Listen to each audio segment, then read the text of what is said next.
I want to apologize on Faye's behalf. She's not with us this morning because 2 days ago she had partial right knee replacement surgery. So she's healing fine, and says hello to everybody. I want to give thanks to a number of people who made all of this possible. It doesn't happen without help from lots of people. First, overwhelming thanks to the hospital who allowed us to use this auditorium. I think this shows you the importance of a really easy to access, comfortable auditorium in which to have these classes, and they've been just great in allowing an Osher class to use this room. Secondly, to the Osher staff, Lisa and her crew have bent over backwards to make this possible, accessible, and to the video recording group, which I've arranged to have here. They've been recording every session, including this one. I think perhaps Lisa has sent out to you all the three. You've received the first three, and then she will send out all 5 of them together so you can, at your leisure, watch any of the lectures as you wish. So thank you very much, guys. You've done a great job. Craven's Deli, which is in the hospital here, has supplied all the refreshments, for which we're all very grateful. And I want to thank all of you for being such interested, educated, attentive students of this very, very difficult subject. I also mentioned that having the class here has re-emphasized the importance for Osher lifelong audiences to have a really comfortable auditorium with easy parking. And I've always thought that refreshments are critical to keep everyone's blood sugar up halfway through. So I think we've done all of those by having the class here. Now, perhaps you remember from week number 1 the story of Abraham. With his wife Sarah's handmaiden, Hagar, Abraham became the father of his first son, Ishmael. With Sarah, years later, Abraham became the father of his second son, Isaac, 2 half-brothers. Ishmael's descendants are thought to have gone to Saudi Arabia, and then in years later to the land of Canaan, today's Palestine. Isaac's descendants also traveled to the land of Canaan, today's Israel. While with no positive historical, medical, or genetic evidence, save cultural identity and religious heritage, the descendants of the 2 half-brothers are all thought to be cousins of one description or another. In a few moments, it will be my pleasure to introduce you to my cousin, Moses. But before that, let me share a bit about Moses with you.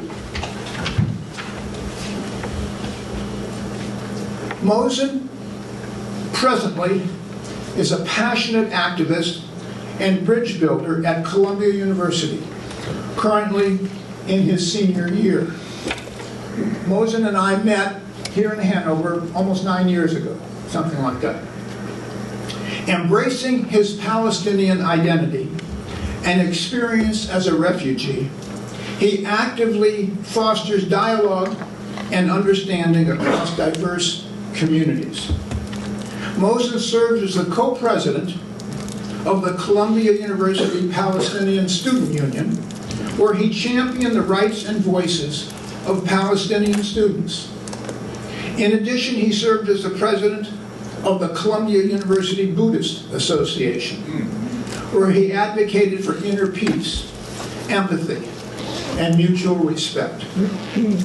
A key figure in student activism, Moses co-founded the Columbia University Apartheid Divest Coalition, uniting over 100 student organizations.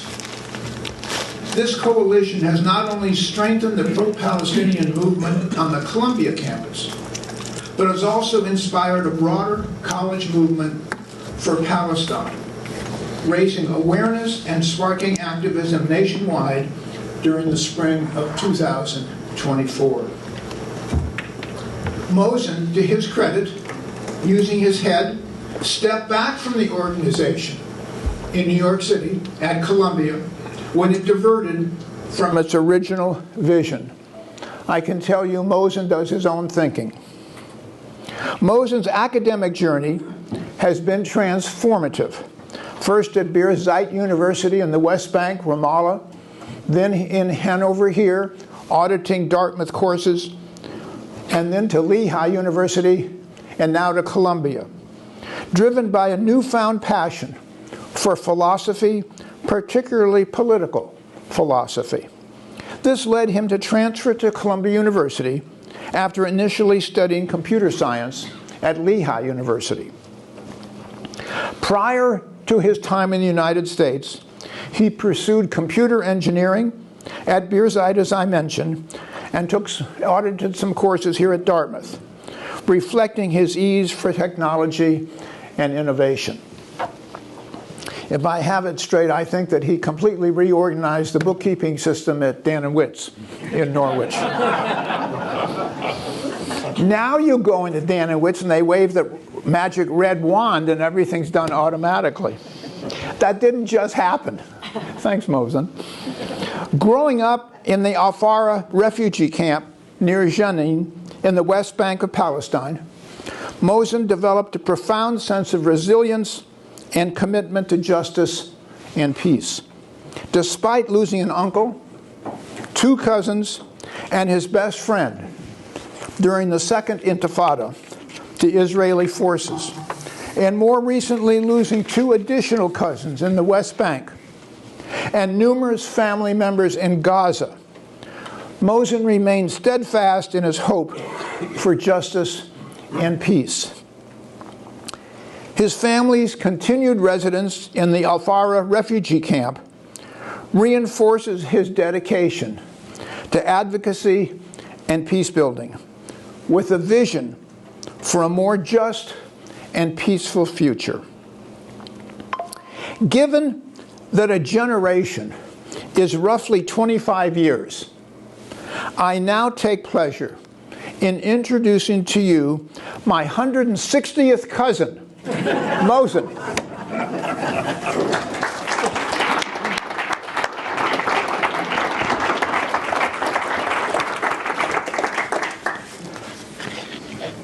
What a great pleasure. Can you hear me? Yes. I think he might have muted it, so thank you. How is now? Wonderful. What a great pleasure to be here among you, to be at home, which I have considered and felt from the first day I arrived to the Upper Valley. The meaning of a home for me resonates with the same words that Khalil Gibran has written in his book, The Prophet. And he said, home is wherever you feel safe and wherever you feel loved. And those who surround you there are your people. So you are my people. Thank you for having me here. 10 years almost since the first time I've given my first public speech. Many things have changed. The first one was also through the Osher, through Dr. David Bisno, who opened many doors for me. The location is different. The first time we met at the Hartford Church, or Center right now. Now we're meeting at Dartmouth Hitchcock. My ability to communicate is different. The first time when I came in, I said, I want to apologize from you because my words may not assist me. Today you might need to stop me from speaking and talking. The political atmosphere has changed. between then and now. Before I entered the Hartford, or before I gave my speech the first time, I had Faye holding my hand, and I was very sad to not have Faye here today. And many, many other things have changed. But there is one thing that stayed very deeply rooted within me. And it resonates in the first statement that I said during the first speech, when I said, "Today my words may not assist me to convey and to share my thoughts with you, but I am coming here with an open heart, opening my heart to yours. And if you tune into yours, you will be able to feel me and to understand me." This stays the same. Nothing has changed. So today I come here with an open heart, focusing on the issue from a humanitarian perspective, advocating for peace through justice and through the human empathy. So I am going to share with you the structure of today's conversation. I had something in mind before, and now I have something a little bit different. Yesterday I was presenting in front of representatives from the United Nations. We had a conference from 9 to 5. So I will be able to share with you part of that presentation about the rooted issue, the vision for peace, and how can we break through it. But this will be through the second half. The first half, I will give you the chance to know a little bit about me, my personal experience. So we will divide the two sections into 1 hour and perhaps 15 minutes in between, and then allow after each session for questions and answers. How does that sound? Fantastic.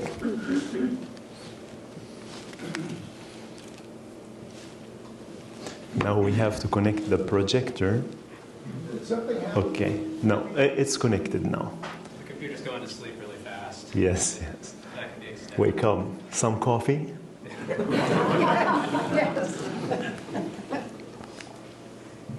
And seems that the clicker also went to sleep. Wake up.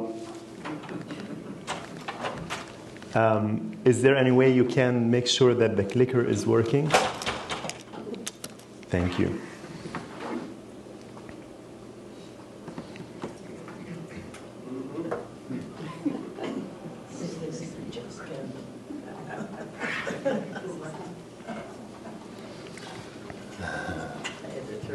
Another thing that has changed, that during that time I was working really hard to become a student. It's because his computer.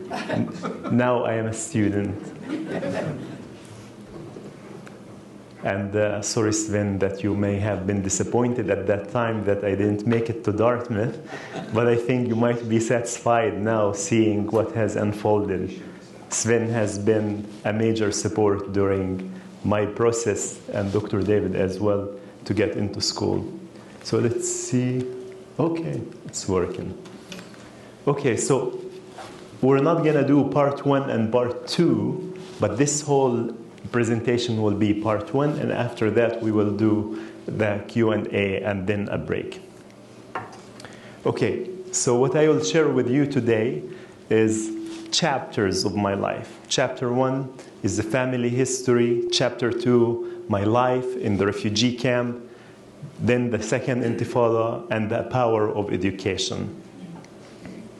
So here we can look at the different major issues that Palestinians have faced. You can see from 1948, the Nakba. Then 1967, the Nakba means the disaster for Palestinians. 750,000 Palestinian refugees were expelled out of their homeland, and until today, we have not returned. Today we count about 5.5 million, speaking of production. Then the Naksa, 1967, there was also a good number of Palestinians who were expelled. Then the first Intifada, 1987. I was born 1990. The second Intifada, which I have witnessed and lived through, 2000. and now October 7th. Many events and many, many lives have been gone during this time. So, the independence for one people meant the destruction of a homeland for another people. You can see on the left David Ben-Gurion declaring the independence of Israel, 1948. And on the other hand, Palestinians have lost their home and their lands and been in a refuge. As an aftermath of that, Palestinians were settled in refugee camps. And my family, after 1948, have found refuge in the West Bank of Palestine in a small refugee camp that's called Al-Fara.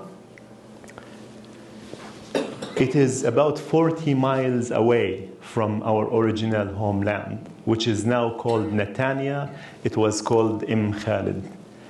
This homeland, we are unable to visit, to see, or to even be able to understand what it means to live there close to the sea, since we lived about 3 miles away from the Mediterranean Sea.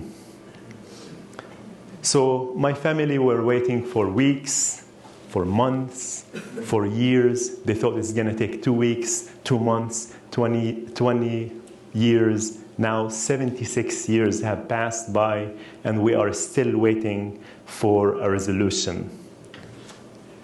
The development of those houses started from tents, then metal sheets, homes, then mud houses, and now it's a concrete jungle. 4 generations in the same refugee camp on the same footprint of the area.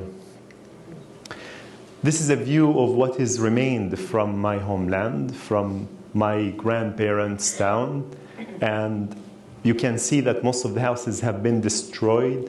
It's a farmland right now in Netanya, and what you see right now is a well house that was reserved with glass on the windows, and the well is still there.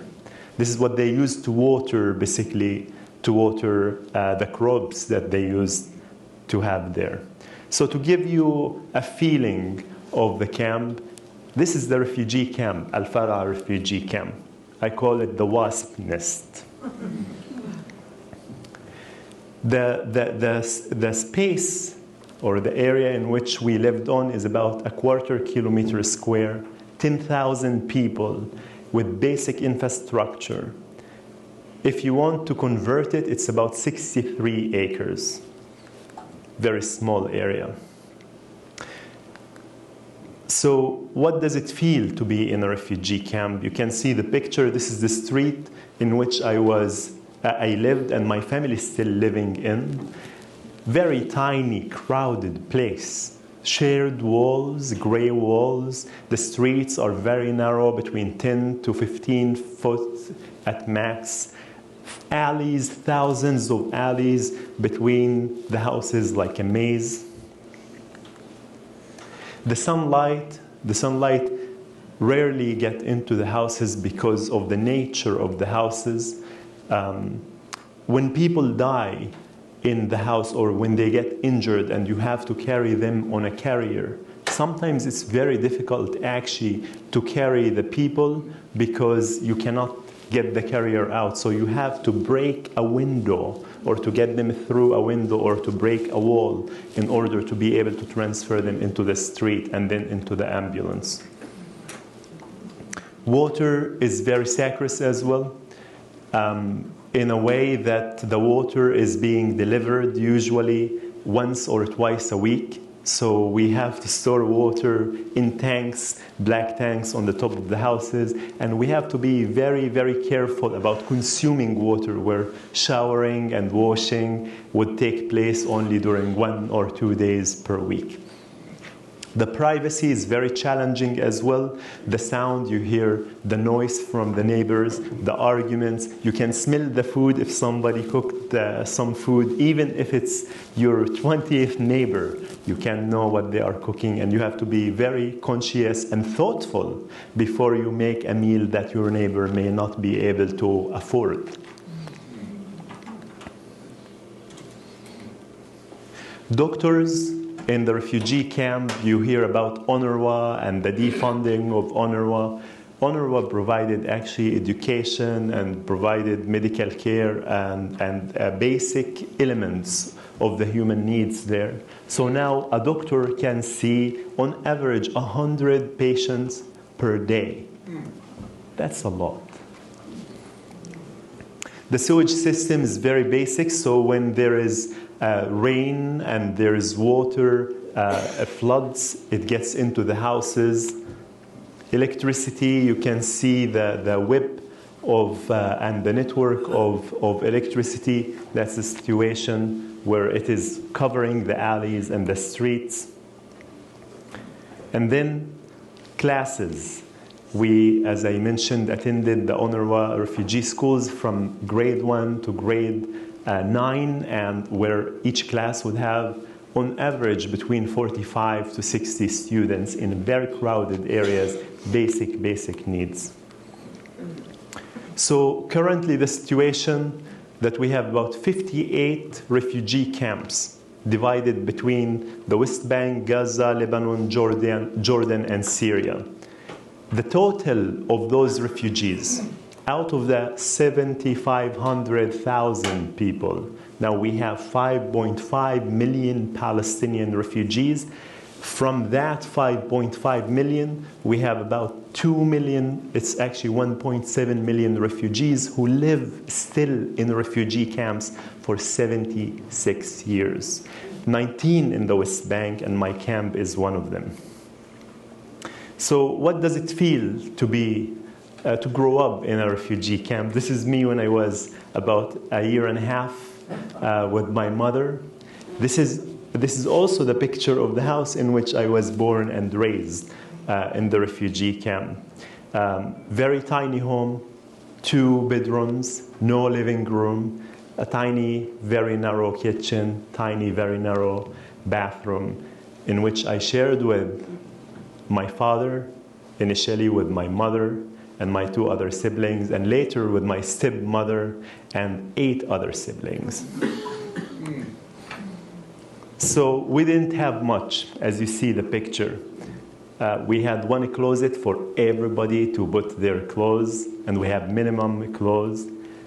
We didn't have beds, so you can see how we used the same mattresses to dine around food. We would use them for sleep, and we didn't have privacy. No bed, no desk, no place to go. We had to share this with 8 other siblings and 2 parents. This is a picture in which I took in 2018, not far ago. And this is how my siblings, this is a picture where my siblings are actually asleep. Here. The same room in which we dine in, we study in, we play in, we also sleep in. And this is not only for my family, this is the situation for most Palestinian refugees. I'm the oldest of 3 siblings at that time, and I shared with you I have 8 siblings. So when you look at this, you think this was very difficult, very painful. You can't even imagine how can you live in a situation like that. And in fact, I did not realize that until I visited in 2018, where I said, this is a life of hell. And to the point that I could not actually fall asleep without using headphones with noise cancellation because of the noise outside on the streets. But to be honest with you, the mercy of this life, as a child, this is what I know.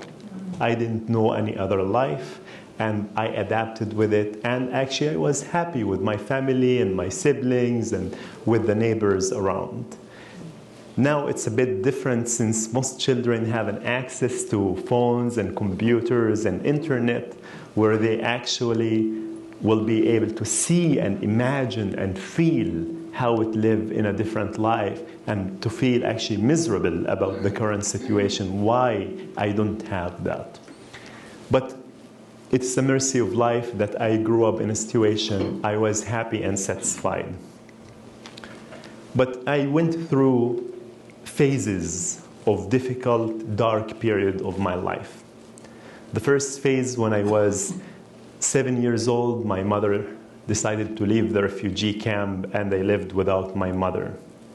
The second one, when I was 8 years old, I lost my brother, Muhammad, who was paralyzed, and this paralyzation was an aftermath of the Israeli soldier not allowing my father to take him to the hospital when he was 2 years old.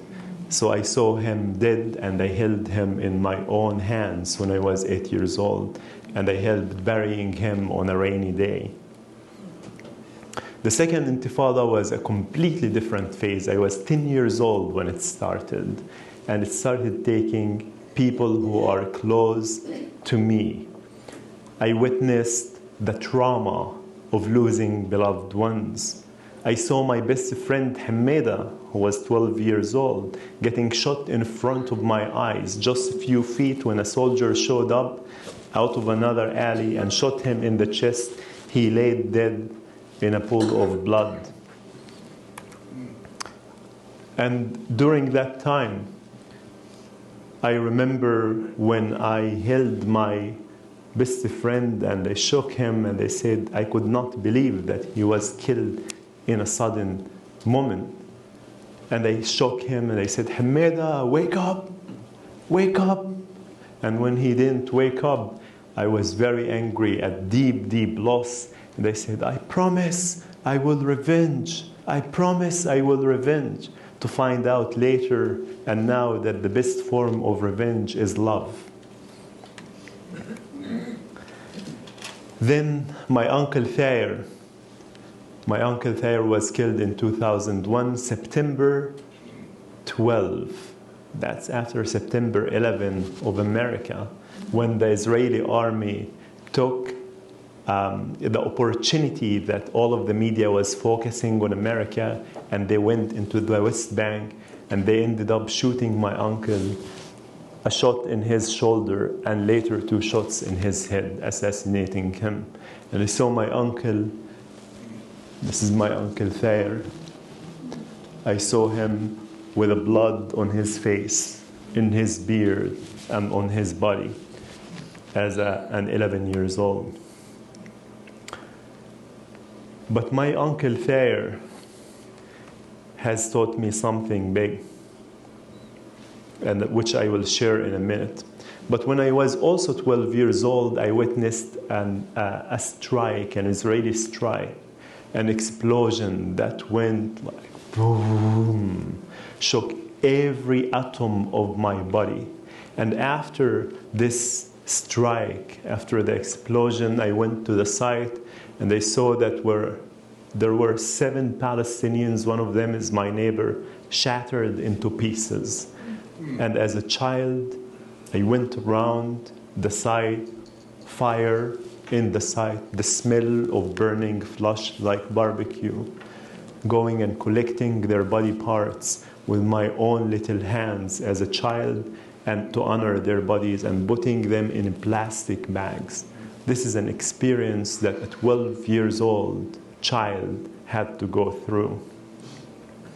And many, many other traumatic events, between shooting and explosions, the Israeli soldiers entering and breaking into houses, arresting my uncles, and the fear of death that I have felt many times while throwing stones on the army.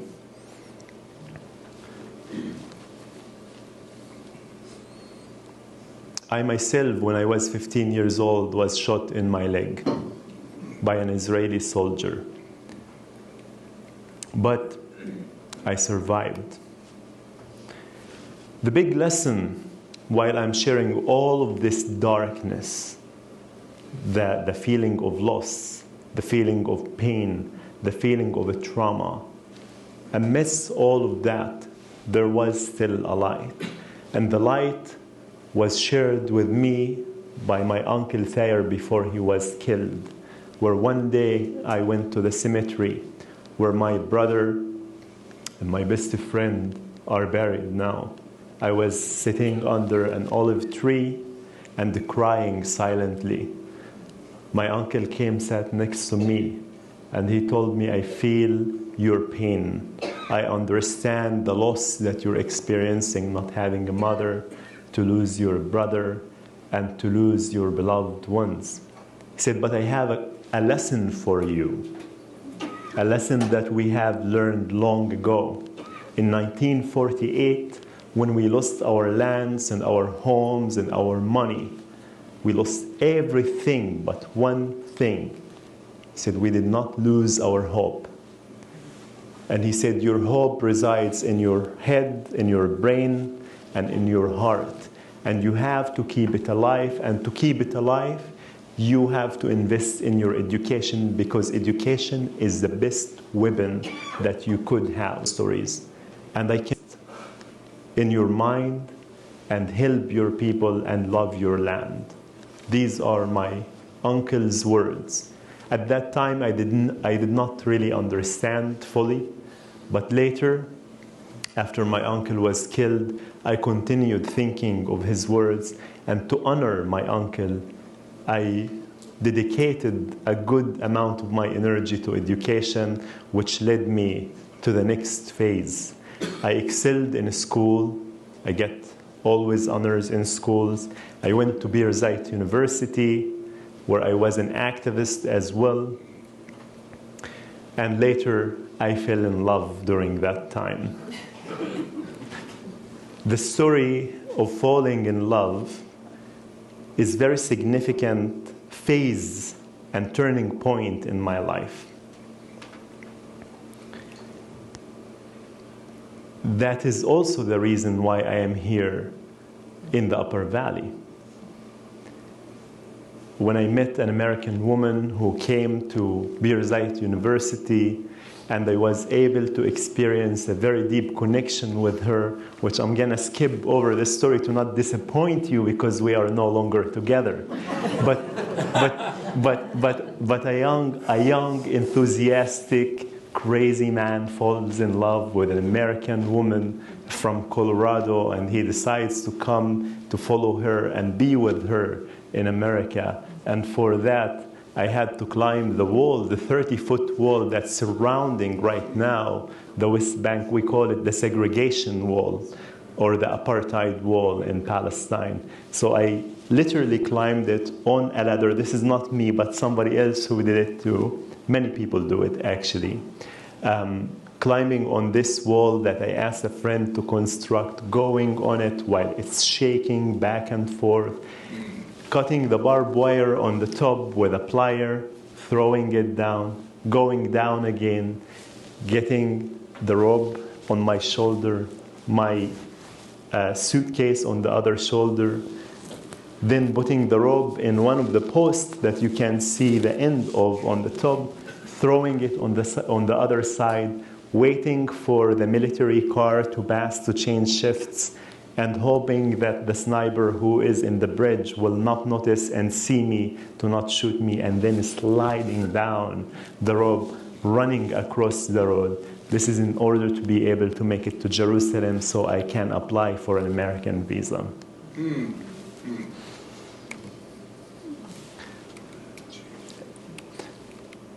And this is the tower in which basically the sniper would be sitting in. Along the wall, there will be different points. We're going to skip over this, and I will jump into the second part as a one lecture. So the part two, my life, of my life in America. I found the power to be able to connect with people. Before I came to America, the only thing that I knew about the Israelis and about the Jewish people as well is that they are my enemies. They are the reason why we lost our homelands, the reason why we are suffering, the reason why we continue to be killed in the refugee camps and beyond.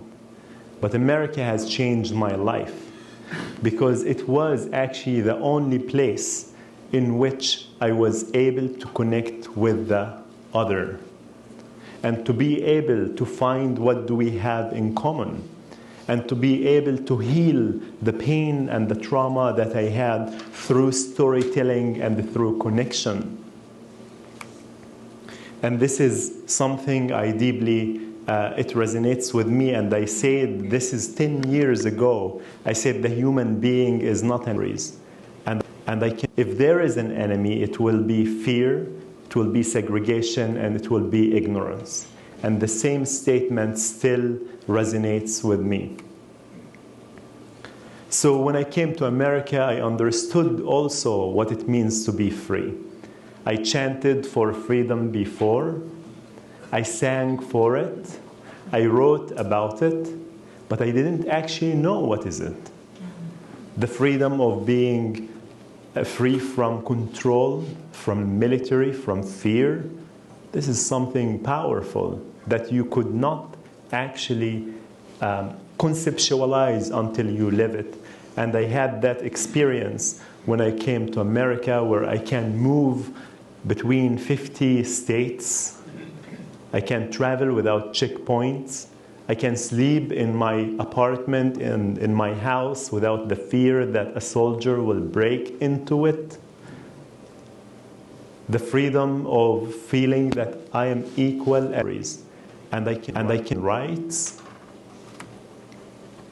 Also the freedom of exploring nature. I fell in love with the nature here in the Upper Valley, the reason I also decided to stay here. But also there was this experience of not knowing what it feels to be on the ocean. We drew the sea when we were young. We saw it on the TV. We actually sang about it as well. But to experience the ocean, to experience the beach, to feel the sand in your toes, to be able to smell the breeze, to be able to hear the waves crashing on the shore, to swim actually and find out that the water is salty and that's why your eyes are burning and you're crying, is something Palestinian children don't know. And when I explored this level of freedom, I said I chanted it for it before, I called for it before, but now, since I know what is it, it's very difficult to give it up. And I am dedicated to bring this freedom to other Palestinian children who don't have it. So I had a story about what it means to connect with the other. And the story goes with a friend of mine who I actually connected with here at Dartmouth, who was also a medical student with my ex, with Megan. And when I saw his girlfriend, she was wearing the Star of David. And when I went home, I said, like, babe, Rebecca is Jewish. And she said, so what? I said, I don't know. We're visiting them, we're talking with them, and I am in a shock because David never told me that he's Jewish too. And she said, well, this is the reality. Your close friend David is Jewish, and how do you feel about him? And I shared with her that the connection that I felt with him was so deep that I could not even imagine David being an enemy of mine holding a gun against me. And that's where the realization, when I had that identity crisis at the beginning, came from. And I became compassionate about actually bringing Palestinians and Israelis to realize what I am realizing here. And I found also that many Israelis did not know much about Palestinians through communication and through the stories that I shared with them. And I learned that miseducation is one of the biggest obstacles for us to get along, to break through segregation, and to break through fear. So this became my passion in America. And when I realized my passion, that's when I decided to shift from computer science and computer engineering and to say, I want to be focused on peacemaking, and that's what took me to Columbia University. Dr. David has played a major role in my life, starting from meeting at Lydiard National Bank, which you have a much better story to tell, so I will save it for you for later during lunch, to encouraging me to talk about my story and to share my experience, to mentoring me about the method and ways in which I can communicate, even to the little details of saying, keep business cards with you when you go to give speeches. So you have opened many doors for me, which I am very grateful for. And we also developed a very deep friendship that went beyond actually the subject of Palestine and Israel, our shared enthusiasm for building, connecting with others, and problem solving. And you can see here me sharing the joy in one of the pictures with the land that I have here in the Upper Valley when I was excavating with an excavator, and Dr. David said, be careful, because I had a friend who has harmed himself before. So mentoring me in many different parts of life. And as you see here, Dr. David and Faye, I had many dinners and connections with them over time. We had adventures as well, many adventures, canoeing, and he here was riding a motorcycle.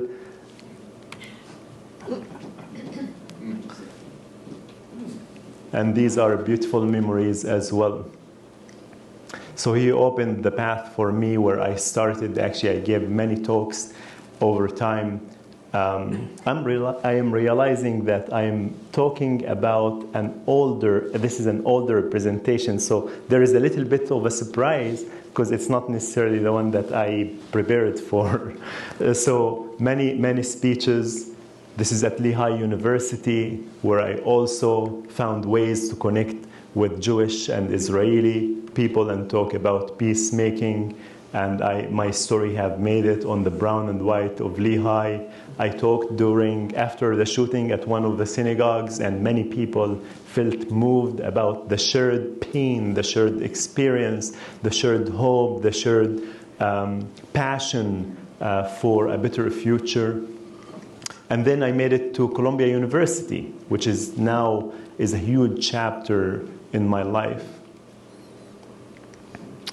You might be familiar with Jim Kenyon's article about me, and I have been advocating for justice after October 7th at Columbia. That was a New York Times article. And now the situation is very, very painful. Many people ask me, are you still hopeful? I was hopeful 10 years ago. I was hopeful 5 years ago. But now, after October 7th, Palestinians see this as a genocide. These are old figures because now we have more than 50,000 Palestinians who have been killed and documented, and the data shows that there are more than 200,000 Palestinians who are still under the rebel. The pain is unimaginable. We are in a state of shock. We are consciously shocked.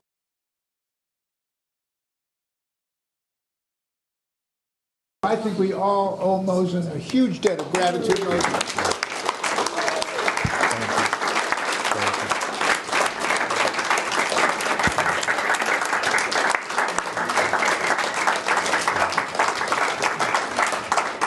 I will share with you that I just asked Mosen, how long are you going to be up in the Upper Valley?